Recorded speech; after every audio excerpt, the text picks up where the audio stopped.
What's up, everyone? I'm Megan Avery, and welcome to BossFM Now, where you can always count on BossFM to deliver the latest and greatest in pop culture, politics, and whatever is buzzing in the streets. We do it for the culture.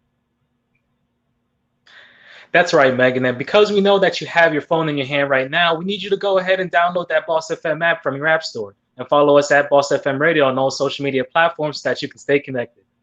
Today we've got David with some more rapid fire, some piping hot tea with Rebecca, Nike's response to some recent backlash, and so much more. So let's get into it.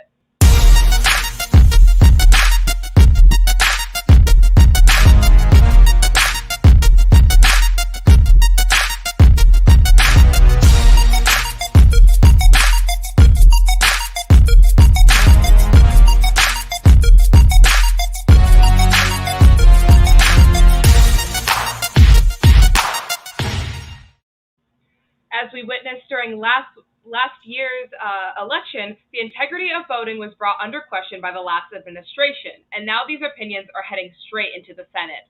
Senate Rules Committee is holding a hearing on a Democratic plan to overhaul federal election and voting rights.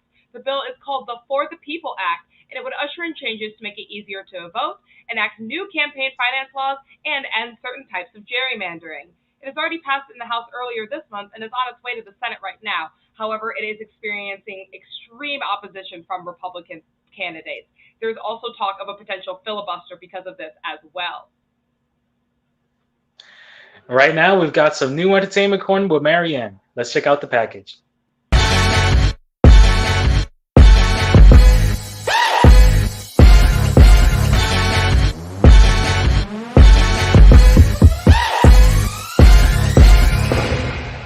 For today's Entertainment Corner, we'll be talking about the moment that made Twitter go crazy during an American Idol episode, also Florida's plans for their upcoming festival, and an update on the Academy Awards. Let's get into it. The newest American Idol episode was all about duets, and after one talented duo left the stage, Katy Perry turned to her fellow judges and said, "Could you imagine if Taylor and I worked together, what we could do?" Katy Perry and Taylor Swift have had a long-standing feud for several years, culminating in the smash hit Bad Blood. The two have since made amends, and the Twitter reaction said it all, as many were pleading for a collaboration. The Florida State Fair recently postponed their event for a couple months due to COVID, but they are back and hoping to bring back excitement to Florida this April 22nd to May 2nd, with lumberjack shows, racing pigs, and of course, COVID-safe precautions. The Academy Awards have had many stellar hosts over the 93 years of its run, but this year it will go hostless. Insider says it will be more of a movie set this time around, with special attention taken on the actors presenting the awards. This has been your Entertainment Corner with Marion Palmer. All right, I'd like to welcome to the broadcast Marion. So Marion, the Academy Awards are going completely hostless. What do you think that's going to look like? I know. Well, they said they wanted to be more movie-like, so of course the Academy Awards, who award for movies, are going to do it the best. But it's so weird that they're going to go hostless. Like a lot of people tune in to see that funny, host bit in the beginning. So it's interesting how the whole beginning is going to look. I don't know how they're just going to kind of go in there, but It's definitely a very interesting change, but who knows? Maybe this changes for the better. Maybe we're going to like this new setup without a host. Yeah, I know, it's interesting. A lot of award ceremonies went virtual last year, and a lot of people were jumping in for those host gigs. So maybe they couldn't get anyone this year, but I'm sure it's going to look cinematic. I know I'm definitely excited to watch. It might actually make me watch the awards instead of searching them all up on my phone a little bit later after the event this year. Exactly. It will definitely be a sight to see this one. All right, well, thank you so much for coming in and speaking with us. But up next, Mark has a story for us about a ship that ran aground. So Mark, tell us about that. Thanks, Megan. The Suez Canal is blocked by a massive cargo ship. Ever Given, the Panama flag ship, ran aground on Tuesday and is now blocking the man-made canal dividing continental Africa from the Sinai Peninsula. Tugboats are still trying to move the skyscraper-sized ship out of the way, but many officials have stated that the process may take 2 or 3 days to fix. This blockage will prevent food, fuel, and manufactured goods from being delivered to Europe, and goods aren't being exported from Europe to the Far East. At least 70 vessels are currently backed up and idled, and while there are many speculations as to how this ship ran aground, there is no definitive reason as to why this happened. A couple of days does not really sound like a lot of time, but I can see this becoming a serious issue for Europe. But up next, we've got David with a new installment of Rapid Fire.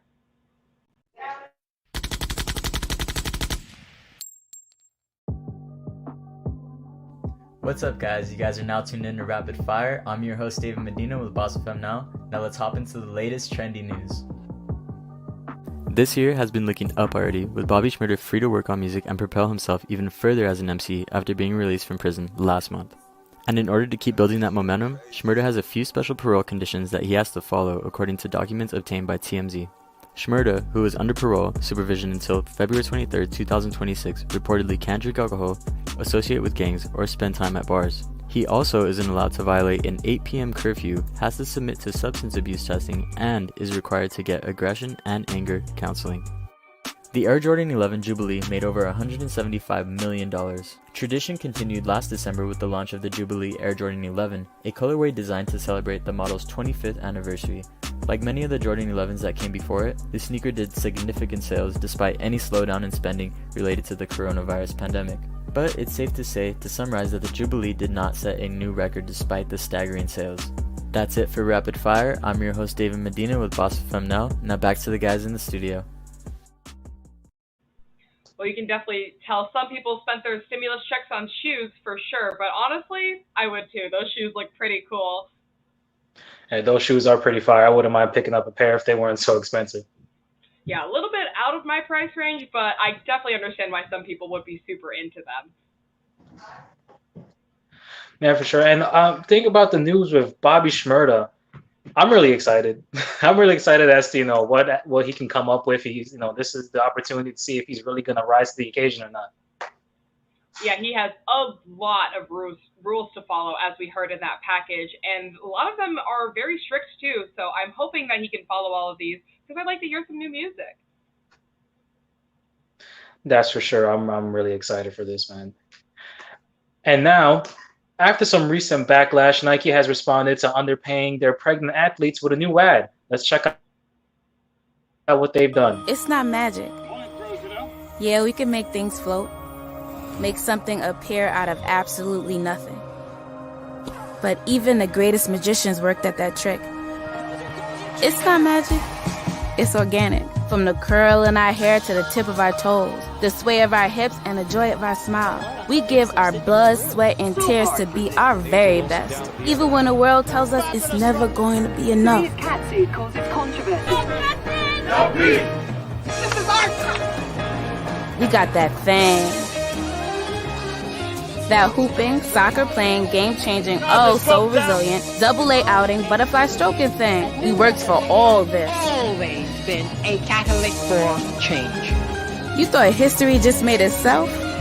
Nah, baby, this ain't magic. This is the real thing. I'd like to welcome to our virtual news desk Rebecca and Marion. So both of you, and Mark as well, do you think Nike is forgiven in your eyes because of this ad? Do you think it was a proper redemption? Well, I mean, making an ad for an issue that people want addressed directly is never really the way to go. Nike is very good at making inspirational ads, but I think this is definitely a distraction instead of just addressing the problem head on. So I feel like it fits with exactly what America does. There's a problem with one thing, and then they cover it up by doing something that people deem as good or inspirational.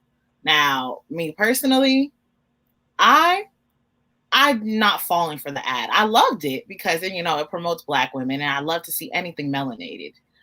But I'm not going to forget the main issue.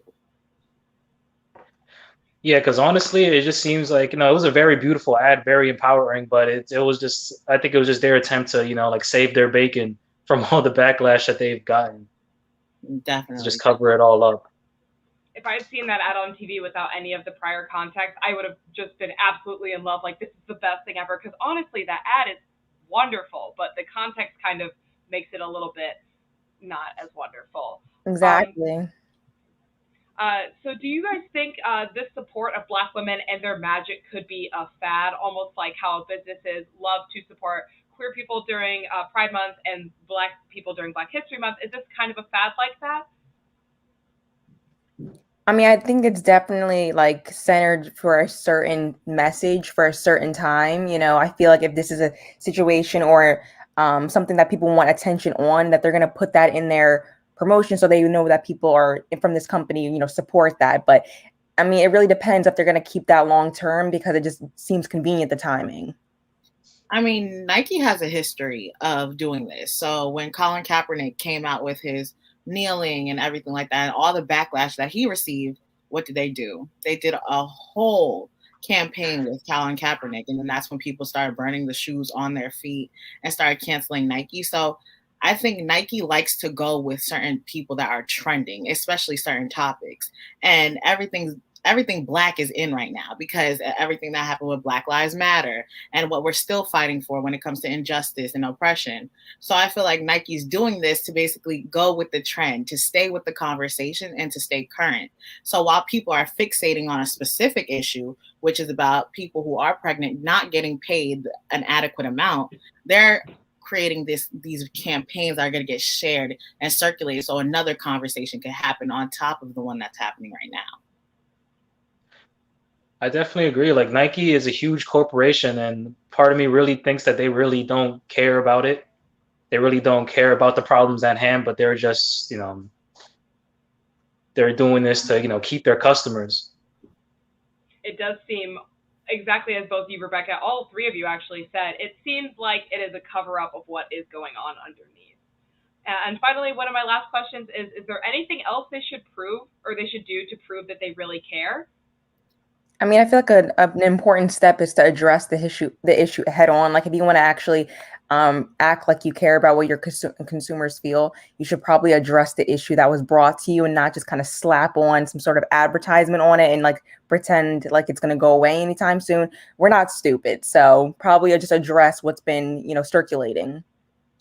I wouldn't say we're stupid, but I would say a lot of people like to be convinced of something else. So they have something like, oh, I know this happened, but they're doing this instead. I think with big companies like this, if they just came out and said the truth, like, yeah, we're not paying women who are pregnant equally. Yeah, sorry. I would respect that way more than you trying to sugarcoat everything and trying to gloss over everything. All right. Well, thank you guys so much for coming in and talking to us about this. This has been Rebecca and Marian, and we will see you guys in just a little bit. So thank you guys again. Moving on to our next story, Mark is reporting on an expected trend in gun sales. Thanks, Megan. And there is an expected surge of sales in gun industries. And after the mass shootings in Colorado and Atlanta, lawmakers are calling for stricter gun regulations in America. And now it is now expected for gun sales to spike because research shows that more calls for firearm restrictions leads to an increase in gun sales. Biden has called Congress to pass gun control legislation and has listed a ban on assault weapons and high-capacity magazines, as well as strengthening background check systems. And the struggle for gun control will continue. I mean, we were just discussing the other day in all the news about the shooting at the places a little bit ago in Atlanta, and now we have another almost shooting that just happened where a man was arrested with not only 5 firearms but also body armor, and he was walking into a store with all of these things. It really just shows that we do need serious gun control. Yeah, it's absolutely ridiculous, and we really need to just do something about this because a lot more people are, you know, they're going crazy from being inside all day of you know, this quarantine, and now they're going out and buying weapons. Yeah, so definitely something that we need to keep an eye on. But up next, we have some piping hot tea with Rebecca. So Rebecca, tell us what's going on.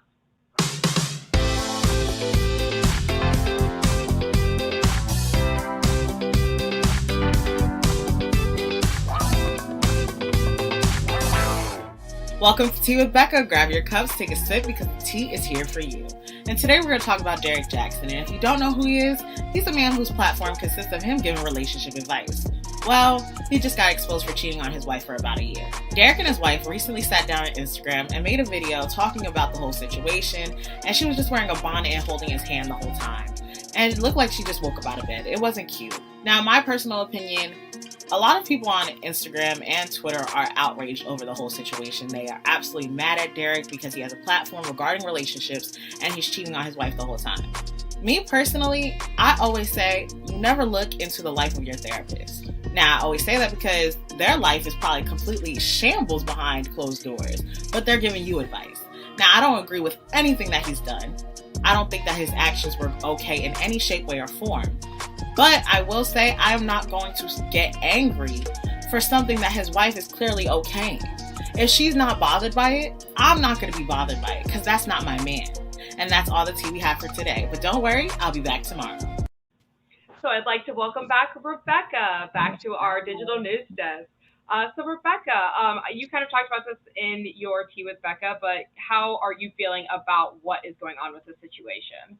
So a lot of people that I've had conversations about this whole Derek Jackson thing, a lot of them are upset and outraged. They're like, how can she stay with him? How can she sit next to him? How can she hold his hand and even have this conversation with a straight face? And everybody was like, Rebecca, why are you so calm? Because, situations like this usually get me fired up. But I can't get fired up and angry about a situation where she's sitting there allowing the conversation to happen. She's allowing the behavior. And she even went to Instagram to do a whole Bible sermon thing where she's just talking about God and she doesn't need to save Derek. God is going to save Derek. And I'm just looking at her like, clearly you're okay with this. So nobody can tell you anything. Mark, how do you feel about this? What are you thinking about? Well, at the end of the day, it's her life. It's definitely her life, and it's her choice to stay with this man. And we can react to it all we want, but at the same time, she's gonna do what she wants to do. Absolutely. Well, thank you so much, Rebecca, for stopping by again. And up next, we have a story about the National Guard. There was an ambush a man did on the National Guard. On Monday in Texas, a man allegedly chased a group of National Guard vans and held soldiers up at gunpoint. Larry Harris was driving when he saw multiple white vans that the National Guard members were in. These vans were actually transporting coronavirus vaccines. However, Harris thought that the cars were involved in a kidnapping of a woman and children. Harris tried to run the vans off the road, and the National Guard members swerved into oncoming traffic in order to avoid. Once they had pulled off, he held 11 soldiers up at gunpoint. One of the soldiers actually called 911 after this. Police arrived and took Harris into custody with no incident. However, it is unclear yet whether Harris has an attorney present. Up next, Mark has a story about a bomber's case. So Mark, tell us a little bit more about that. The Supreme Court has agreed to review Jahar Tsarnaev's Boston Marathon bomber death penalty case. He was convicted in the 2013 bombings that killed 3 people and injured hundreds. And if this review is unsuccessful, then Tsarnaev will spend the rest of his life behind bars. And even if his death penalty is reinstated, that there is no guarantee that he will be executed due to the Biden administration's opposition to the federal death penalty. And as of now, there is no indication that the Biden Justice Department will change its legal position on the case. This is definitely a story that we will keep you guys updated on because new information on it is always coming out. But unfortunately, everyone, that is actually it for BossFM Now today. So make sure to tune in tomorrow at 8 p.m. Eastern Standard for more of the latest and greatest. If you'd like to rewatch our shows, as always, they will be made available for replay on our BossFM app and on all our social media platforms. Thanks again for tuning in, everyone. It's Megan Avery. And Mark Molina. Have a great rest of your week.